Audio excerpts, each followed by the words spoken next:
So, good afternoon and welcome to our short webinar on the Senior Leadership Program that IDC Bled School of Management is having this year. My name is Nenad Filipovic. I'm the leader of the executive education here in the school, and I'll be your host for today.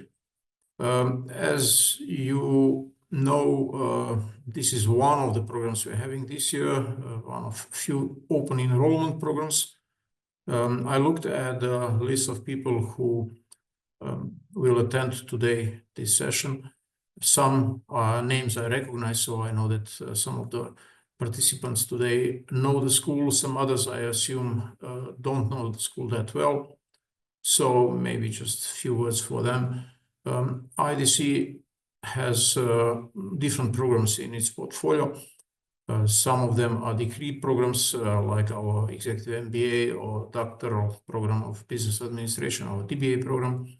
Some are targeting corporate clients adjusted to their needs. We call them tailor-made programs. And then we have a number of open enrollment programs and special events, conferences, forums.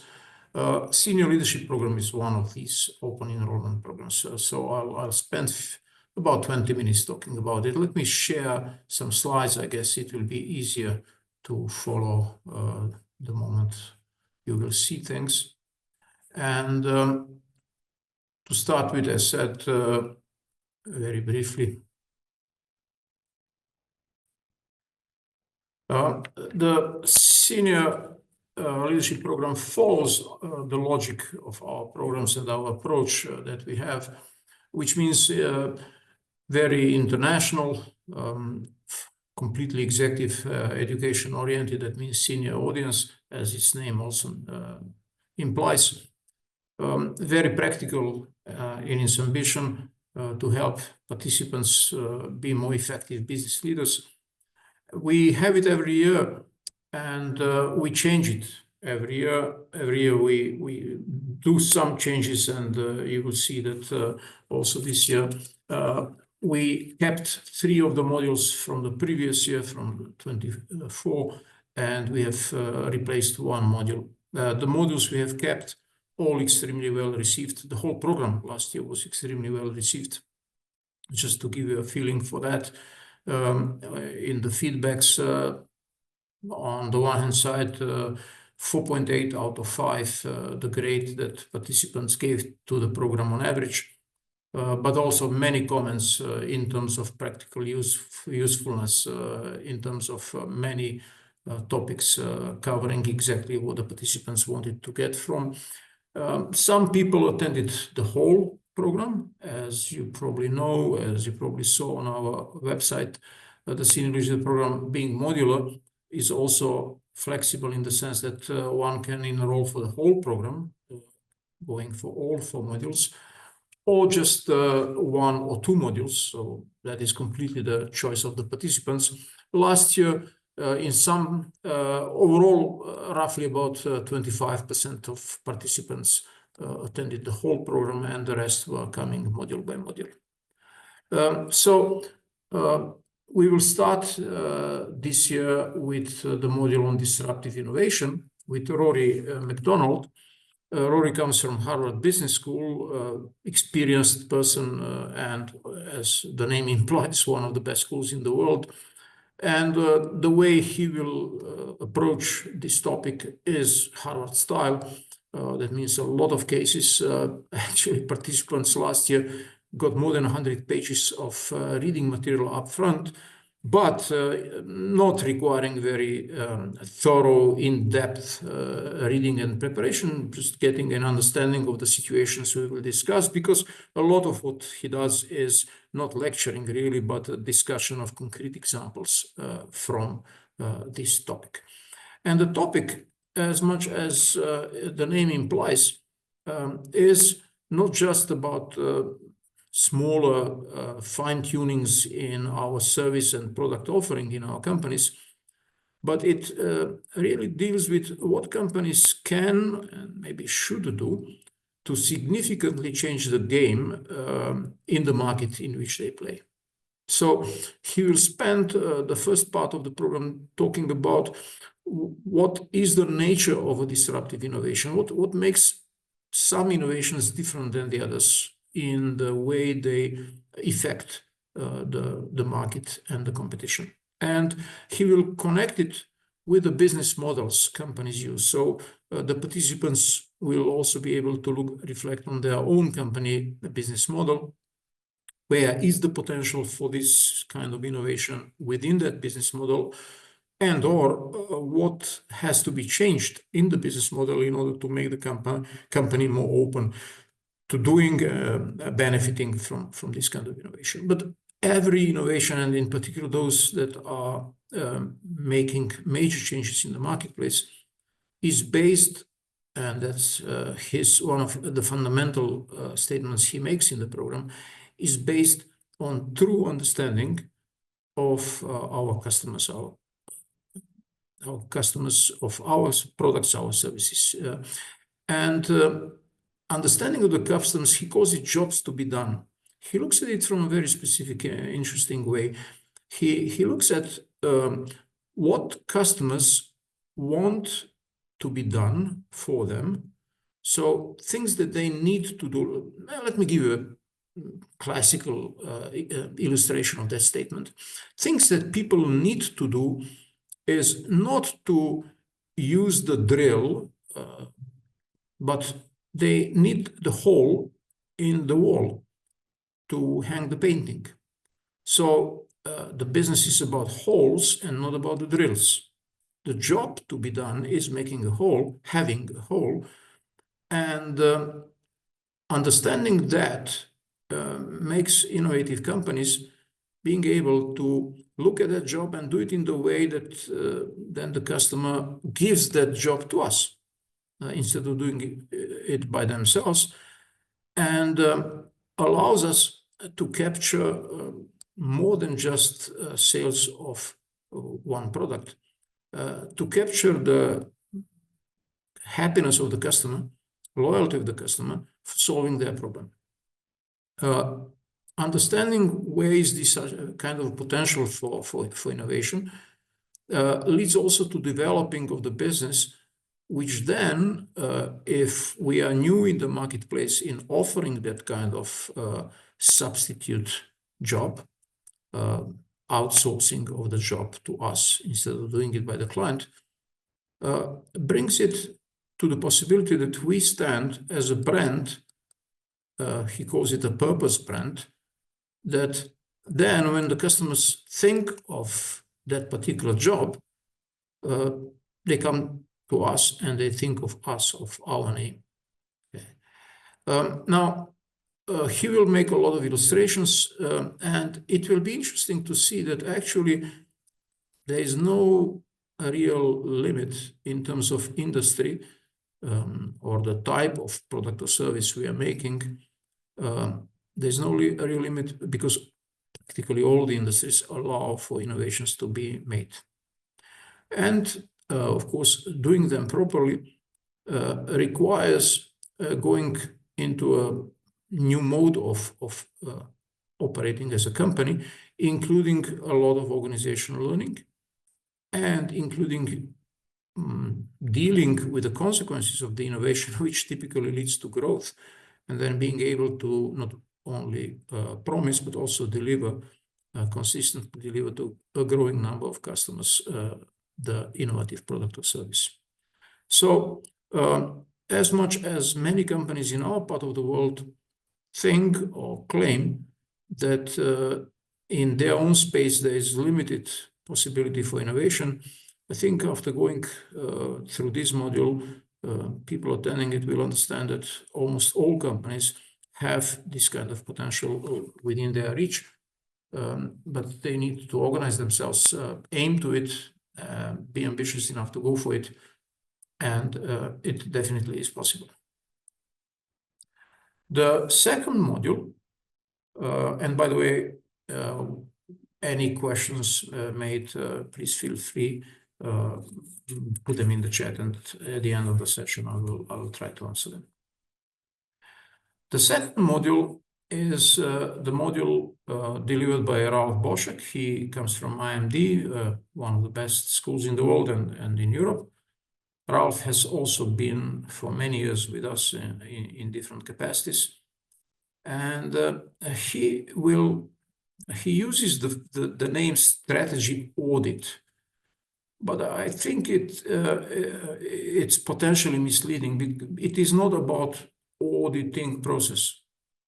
It is really looking at a company, looking at the strategy the company has, looking at the context in which this strategy is formulated and is implemented, and trying to understand whether this is fit and whether it will be sustainable, whether the company will be able to be successful with this kind of a strategy also in the future, and what has to be adapted in order to be sustainable. So on the one hand side, he offers a fairly structured view, a tool, if you want.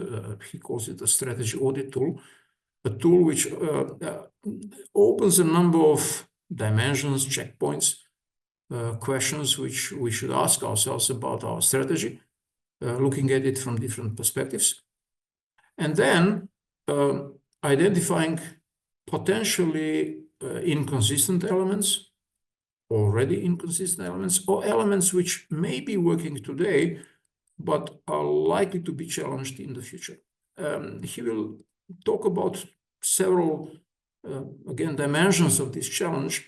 One particular one he will talk about is the regulatory change. We are operating in Europe, and in EU, we are exposed to a large regulatory mechanism, which EU has. Not always we like it, but it's there. We have to adjust to it. And he will talk about typical challenges companies have, and he will talk about some trends, for example, in the area of sustainability itself, related to energy and so on, decarbonization.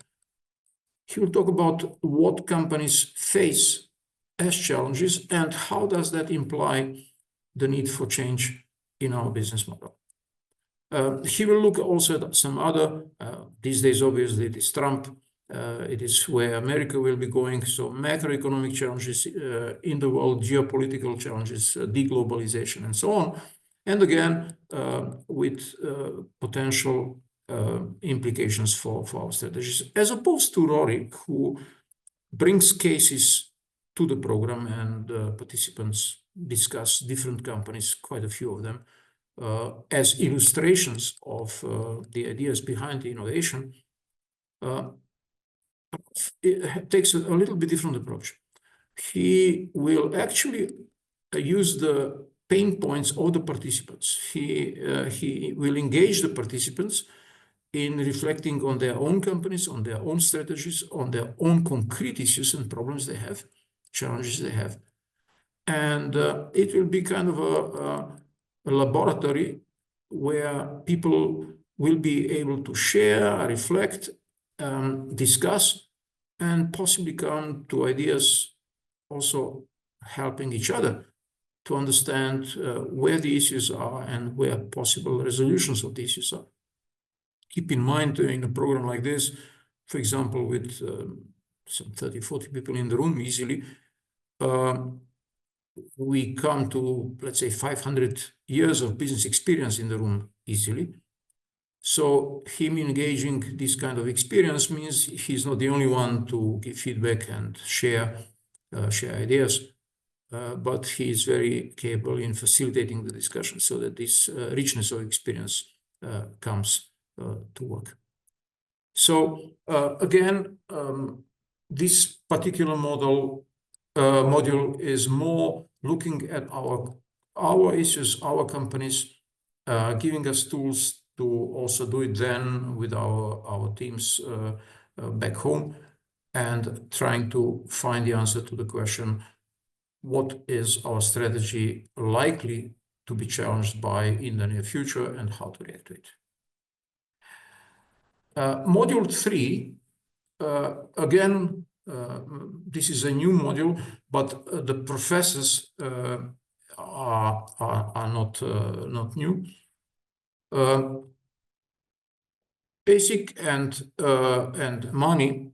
Money comes from his own company. He interesting person, PhD in nuclear physics, but has been in management consulting for many years. Great in the area of management communications, but actually coming with an interesting topic related to AI. So we will have 2 days, but with different focus. The first day will more focus on how do we as leaders use AI to make ourselves more effective as leaders, while the second day will be more on what are the implications from use of AI for our companies, our strategies, for our value, the ability of our business to create value or decrease costs, and connected to it also what are the risks of implementation, how the AI area should be governed within the company in a way which makes it under control and responsible. And so these 2 sides of the same coin will not require particular AI know-how from the participants, of course.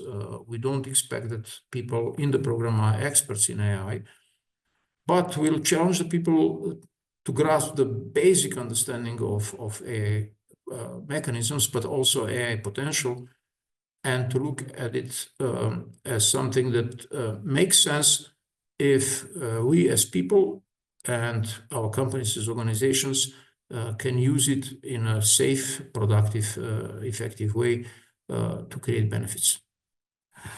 The last module of the program is one that has been with us for quite some years. And Juan, coming from Spain, also having his own company, but also working hand in hand with many schools, and has been with our school for more than 20 years. He talks about something which actually he lives that story. So I think that makes him also an extremely credible and powerful professor in the classroom.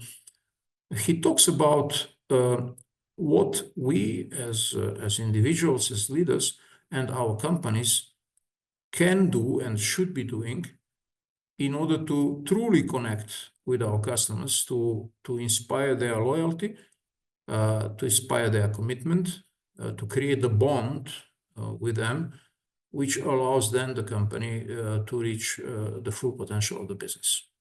It may sound trivial, but it's a very rare combination, which I've been admiring Juan for many years. It's a very rare combination of a person who can, on the one hand side, use very rational arguments and use numbers to prove that customer loyalty makes sense and that the business models being implemented in the right way, which are customer-centric, which focus on delivering value for the customers, value which includes also emotional value, create a lot of monetary value.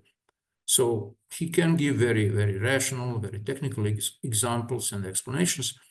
But at the same time, he uses a very powerful emotional approach, a lot of video clips which show concrete examples, which show that without excellent empathy and ability to treat our customers as human beings in the right way, we can't succeed.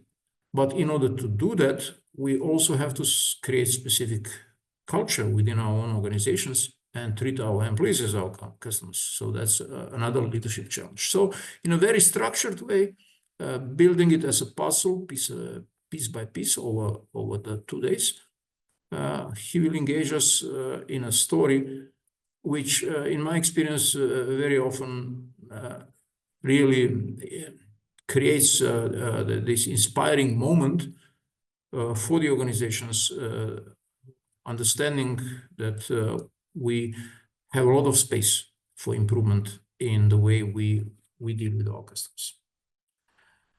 Now, why attending? Obviously, it's On the one hand side, building awareness about a set of issues which are true leadership challenges these days in business, and not only being aware of what these issues are, but also getting some direct input from top-class faculty and from the colleagues in the classroom on what could be effective approaches of dealing with these issues. Not only going home with a rational, oh yes, this can or could be done, but also with this high energy and commitment. This makes sense to engage on. I know that it not necessarily will be easy, but it makes sense to engage in, and let's do it. Coming up with practical ideas that can be turned into concrete actions back in the company. Therefore, it creates a value not only for us as individuals, but also for the organizations that send us to the program. To be honest, it makes sense to consider these both dimensions. On the one hand side, the individual one, but on the other hand side, the organizational one. And therefore, companies should consider, and in the past years, we had quite a few of these examples where 3-4 people from the same company, a senior team from the company came to the program. It makes sense that more than one person comes from the company, because then there is aligned thinking already. When you go back, there is an understanding that jointly we should cover certain things, and there is a common language created through the program in doing that. People in the program, as said, experienced, I think average age was slightly above 40 in the previous years, quite international profile, and a lot of different experiences brought into the classroom in the sense of industries and also cultural backgrounds. So consider joining. I think it, again, this year will be a great program. And I will be more than happy to answer any questions that you might have. Just type your message or type your question into the chat, and I'll try to cover it.